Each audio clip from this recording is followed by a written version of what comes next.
Marhaba and welcome to Bahrain to Touchdown Middle East 2023. Joining me now is Mike Buckingham, Chief Operating Officer at Quantum Switch. And Mike, it's a pleasure speaking to you. Thank you for having me. You've had an early and long journey to be in the Middle East. Yeah, I arrived this morning, yeah.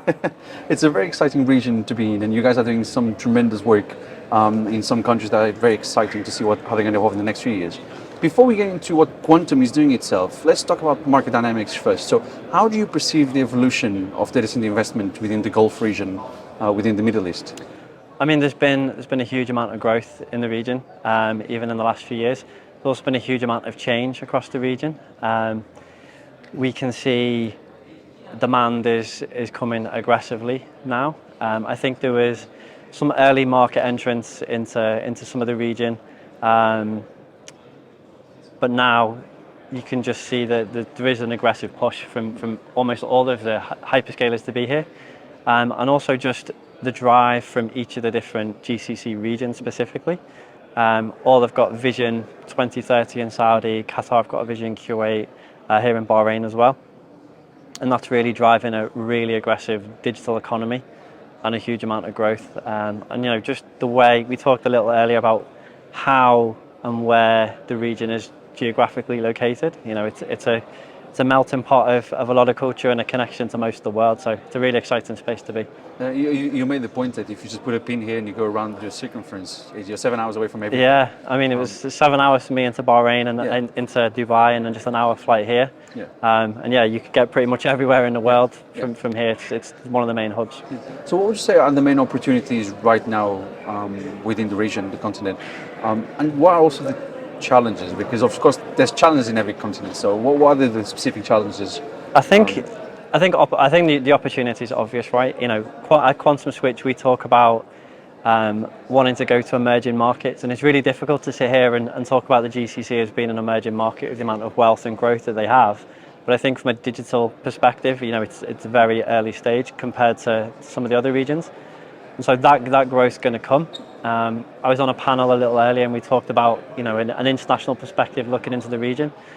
And I think there's a lot of lessons that can be learned from the region, from looking at Europe, you know, the ability of talent. I just came off a great panel that I was just listening to there about women in the industry. We talked about, you know, giving back into STEM and encouraging the next generation of talent. All of that can happen now here. The growth is coming. People can build in a sustainable way. So yeah, there's a huge amount of opportunity, but the challenges are probably going to be regulatory around fiber, power, land, people, and then supply chain just to support that massive amount of growth. The deals we used to see in Europe were, you know, 2 or 3 megawatts. We're seeing much larger deals happening here. Maybe 100, 200. Yeah, and you know, we're at this point now with everything that's happening with OpenAI and Microsoft and everything else, where, you know, you are going to see 50, 100 megawatt deals happening really, really quickly. So it's building the infrastructure to support that kind of growth, and then obviously operate it to the standards that international players expect. It's interesting. Would you say that the permits, because we know permits are a big deal in Europe and even in some places in the US, it's becoming quite hard. It's getting harder and harder to get the permits. Yeah. Is it, from your previous experience, is it the same thing? Is it? I think harder? I think it's just honestly, it's probably a lack of understanding of the local market. Okay. I think for me, you know, I joined Quantum Switch in January, having not really spent much time in the Middle East, and it was quite a steep learning curve to kind of understand. We have all this experience on what we've done in Europe and the challenges from building at scale, but then it's really taking that kind of global experience and having the real local expertise. So, you know, we've got local consultants and we employ local teams that understand those challenges that help us to solve them. I would say the pace is slightly different here in some regions. Slightly slower. Slightly slower. But there's still an opportunity as they kind of evolve and grow. And I think once they understand kind of the importance of the infrastructure that's being built, we'll probably see that speed up. Okay. We were talking about the region opening itself up to the world. You say you joined in January, so you're coming here quite often now over the last 11 months, nearly a year now. What's been like the biggest business cultural lesson that you've had this year? I mean, I talked about it on the panel. It was really the region's so open. There's no ego here. Everybody asks, everyone's come up to me today and asked some really insightful questions. Everybody wants to learn. There's a lot of energy and passion here. And just coming off that, listening to that panel about women in the industry, they were talking about 50, 60, 70% of their classes were women studying engineering. So there's a huge, probably misrepresentation, probably back in Europe, about what the Middle East is doing and kind of what that's really like on the ground. So I'm really excited to kind of be part of that journey and to see how we can grow across the region. It's changed a lot, definitely, and even Saudi. I mean, since early 2022, after COVID, the change in the last 24 months has been quite tremendous. And World Cups and all kind of things happening over here now, right? So yeah, and Saudi is bidding for the next one for the 2030, 34, something like that. But then, so talking about quantum switch now, because you're not building small, you're building big. It's billions and billions and billions of dollars on the ground in Saudi alone, let alone the rest. So let's split the conversation into two. So what are you doing now, and then we'll talk about the future. But what's the portfolio now? Where are the shovels? So quantum switch operate in Qatar, and we have a JV for the rest of the GCC region, which is QST, which is a JV with Tamasuk, our investment partner that specialise in infrastructure funds. So we have 2 sites in Doha that are operational, and we have 2 in Dammam that are operational now. Our plans are obviously to expand across the region, but expand in a very controlled way. I think one of the approaches that we take is we try to deeply understand our customer. We understand their requirements and their needs, and so when we build in a cost-effective, sustainable way to meet their criteria. It's difficult to kind of say our North Star is to grow to X megawatts. I think we just want to.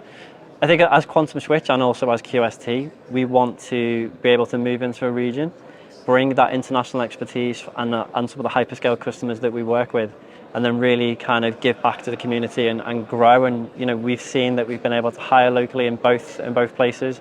We've got some extremely strong teams, both in Doha and in Dammam. And I'm really looking forward to kind of growing the business and seeing how we can contribute in the other regions that we're hoping to move to. Okay, but then if we check your website, you also have things in London, in Asia, in a lot of different places. So can you paint a picture of what the plan is? Because originally I thought it was most like a Middle East. So I think our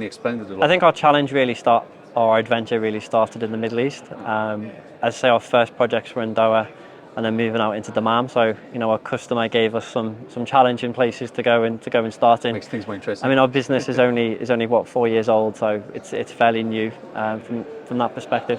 And the team have achieved great things in that time. I think going back to the website piece is we've got a really strong site selection team that go out and we do speculatively go look at land. So we probably do have options in some of those places that you're talking about. It doesn't mean that we're actively building there, but we talk to our customers, we understand their changing demands, and I think if you work for hyperscaler and you're trying to do capacity planning at the moment, I think every single day it changes. So trying to be in a position to be able to accommodate our varying customers' needs at pace is just means that we kind of need to keep our irons in the fire in a few places. In those places, do you get to the land banking stage, or is it more just understanding what's happening and how to move? It depends. It depends on the land. Okay. Yeah, interesting. And then I think it's important to ask a question about power as well, especially in the Middle East.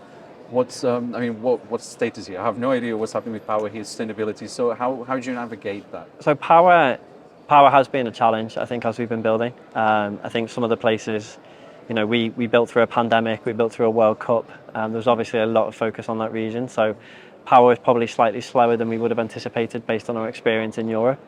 I think that's a lesson learned for us collectively and for everyone in the region. We talked about there isn't a lack of power here. It's about transmission. It's the same challenge they have in Ireland, right? There's plenty of power. It's sustainable power. It just the grid doesn't support it getting to where it needs to get to. So I think that's something that will be resolved over time. I'm sure as we move to, everyone's talking about AI. I thought I'd get through a panel without talking about it, but I haven't really brought it up because it seems there's a lot pretty of impossible. Yeah, exactly. But that's kind of hundreds of megawatts. That's going to be a very different challenge to solve for a 20 megawatt site. Yeah. Have you had to go back to the drawing board and redesign some of your projects on the back of this AI So boom? we've got a very straightforward design that's scalable, and we took a view very early on to design something that would be somewhat future-proofed. Okay. So we So you do don't have to flip we the do thing have around. chilled water systems. We could do liquid cooling if we needed to. We can use low temperature chillers. We do have a pretty strong PUE for the region. And I think that's one of our USPs is, again, we sat down with our customer and we really understood their use case and their need, and we tried to design something that met that. Okay, interesting.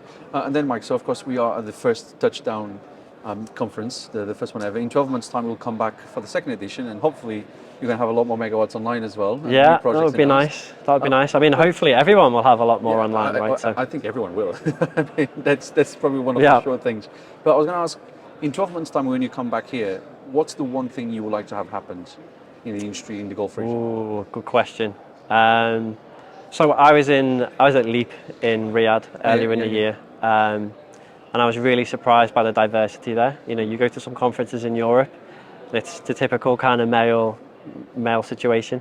I think Leap was a People great like us. example. It felt almost 50-50 from a diversity perspective, and I think there was a panel here just like talking about it quite a lot, but to see a lot more diversity in the region, and coming into this event, lots of people reached out asking what was going on. There's a real big energy, so I'd like to see it bigger. I'd like to see some of the hyperscale customers here representing the brand, and talking about what we can do. And I think for me, it's just seeing the people that want to come into the industry being represented. We're all kind of in the industry already. Like, where's the new talent that's coming in from adjacent sectors?